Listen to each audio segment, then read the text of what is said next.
Lecture du livre du prophète Isaïe. En ce jour-là, le Seigneur de l'univers préparera pour tous les peuples sur sa montagne un festin de viande grasse et de vin capiteux, un festin de viande succulente et de vin décanté. Sur cette montagne, il fera disparaître le voile de deuil qui enveloppe tous les peuples et le linceul qui couvre toutes les nations. Il fera disparaître la mort pour toujours. Le Seigneur Dieu essuiera les larmes sur tous les visages, et par toute la terre, il effacera l'humiliation de son peuple. Le Seigneur a parlé. Et ce jour-là, on dira, « Voici notre Dieu, en lui nous espérions, et il nous a sauvés. C'est lui le Seigneur, en lui nous espérions, exultons, réjouissons-nous, il nous a sauvés. Car la main du Seigneur reposera sur cette montagne. » Parole du Seigneur. Nous rendons grâce à Dieu. J'habiterai la maison du Seigneur pour la durée de mes jours. J'habiterai la maison du Seigneur pour la durée de mes jours. Le Seigneur est mon berger, je ne manque de rien. Sur des prés d'herbes fraîches, il me fait reposer. J'habiterai la maison du Seigneur pour la durée de mes jours. Il me mène vers les eaux tranquilles et me fait revivre. Il me conduit par le juste chemin pour l'honneur de son nom. J'habiterai la maison du Seigneur pour la durée de mes jours. Si je traverse les ravins de la mort, je ne crains aucun mal, car tu es avec moi. Ton bâton me guide et me rassure. J'habiterai la maison du Seigneur pour la durée de mes jours. Tu prépares la table pour moi devant mes ennemis. Tu répands le parfum sur ma tête. Ma coupe est débordante. J'habiterai la maison du Seigneur pour la durée de mes jours. Grâce et bonheur m'accompagnent tous les jours de ma vie. J'habiterai la maison du Seigneur pour la durée de mes jours. J'habiterai la maison du Seigneur pour la durée de mes jours.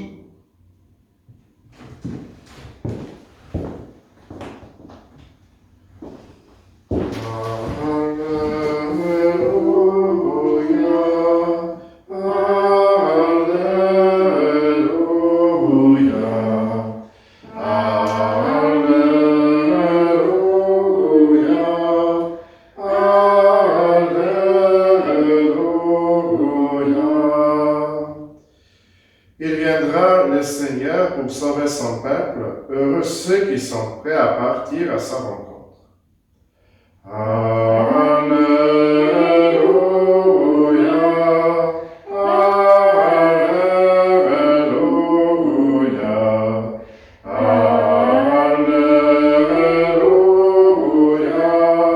Alléluia, Alléluia.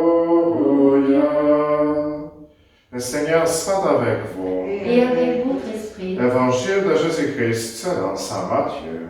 Gloire à toi, Seigneur. En ce temps-là, Jésus arriva près de la mer de Galilée. Il gravit la montagne et là, il s'assit. De grandes foules s'approchèrent de lui avec des boiteux, des aveugles, des estropiés, des muets et beaucoup d'autres encore. On les déposa à ses pieds et il les guérit. Alors la foule était dans l'admiration en voyant des muets qui parlaient, des estropiés rétablis, des boiteux qui marchaient, des aveugles qui voyaient. Et ils rendirent gloire au Dieu d'Israël. Jésus appela ses disciples et leur dit, « Je suis saisi de compassion pour cette foule, car depuis 3 jours déjà, ils restent auprès de moi et n'ont rien à manger. Je ne veux pas les renvoyer à jeun, ils pourraient défaillir en chemin. » Les disciples lui disent, Où trouverons-nous dans un désert assez de pain pour rassasier une telle foule? Jésus leur demanda, combien de pain avez-vous? Ils dirent, 7, et quelques petits poissons. Alors il ordonna à la foule de s'asseoir par terre. Il prit les 7 pains et les poissons, rendant grâce, il les rompit et il les donnait aux disciples et les disciples aux foules. Tout mangèrent et firent rassasier. On ramassa les morceaux qui restaient, cela faisait 7 corbeilles pleines. Acclamons la parole de Dieu. Louange à toi, Seigneur Jésus. Notre méditation d'aujourd'hui, on commence par la première lecture. Donc, on voit dans la première lecture le prophète Isaïe qui nous explique le jour où le Seigneur de l'univers préparera pour tous les peuples un festin. Donc, ça annonce bien sûr l'avenir, parce qu'un jour-là, en ce jour-là. Et dans cette paragraphe, dans cette préparation ou cette fête, il est bien marqué une chose qui me touche vraiment plus. Donc, sur cette montagne, dit le prophète Isaïe, il fera disparaître le voile de deuil qui enveloppe tous les peuples et le linceul qui couvre toutes les nations. Bien sûr, ces deux symboles, ces deux choses, le voile de deuil et le linceul, on prépare pour quelqu'un qui est mort, qui n'a pas la vie en lui. Quelqu'un qui ne peut pas vivre. Quelqu'un qui est déjà, la vie est déjà passée. Bien sûr, on connaît tout que nous pouvons être vivants ici sur la terre et nous pouvons être morts. Ça, c'est possible. Spirituellement mort, physiquement mort, dans tous les sens. Mais cette petite parole du prophète Isaïe nous dit que ces nations, ils sont morts, ils ont pris la voile de deuil et le linceul avant qu'ils soient déjà encore morts. Donc ils sont sur la terre, c'est un symbole, mais ils sont morts. Donc on peut se sentir comme ça dans notre vie, bien sûr, par beaucoup de choses qui sont dans notre vie. Et ça nous décourage, bien sûr. De temps en temps, nous sommes vraiment tristes pour voir que nous ne sommes pas vraiment vivants, que quelque chose ne marche pas. Et c'est Jésus-Christ qui voudrait il fait disparaître la voile de deuil et le linceul. Il voudrait prendre cela. Et la bonne nouvelle pour nous tous pendant l'Avent, que c'est déjà passé la venue du Christ, la première. Et il nous a déjà donné l'Eucharistie. C'est déjà fait ça. En ce jour-là, comme l'annonce d'Isaïe, ces jours-là, ils sont arrivés déjà. Ça n'annonce pas quelque chose en futur de nous. C'est déjà passé pour nous. Pour Isaïe, non. Parce qu'il a attendu, le prophète, il a la venue du Christ, la venue du Messie. Mais non, nous sommes déjà passés. Et c'est lui qui nous donne ça c'est la bonne nouvelle, qui nous prend ce linceul, la voile de deuil. Et il nous dit, sois vivant, sois en joie, parce que je t'ai libéré, je t'ai donné le salut.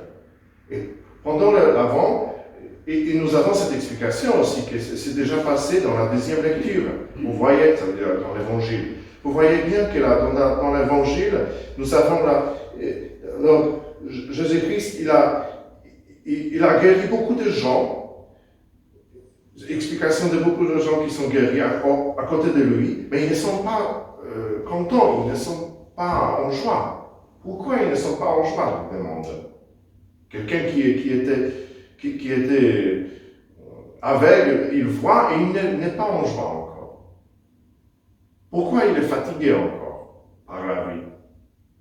Et après, il y a explication très concrète. Après 3 jours de marche, 3 jours, ça nous dit tout de suite de la mort de Christ, parce qu'il était 3 jours dans la terre, on dit, 3 jours endormis, pour être ressuscité après dans la 3e jour. Donc, ça, qu'est-ce qu'il y a après? Ça nous annonce la résurrection de Christ, la joie de la bonne nouvelle, sa résurrection. Et qu'est-ce qu'il a fait, Jésus-Christ? Il a donné à manger. Et comment il nous donne à manger aujourd'hui? C'est l'Eucharistie. Pour nous, c'est ça. Il ramasse le pain ici et il nous donne le pain vivant.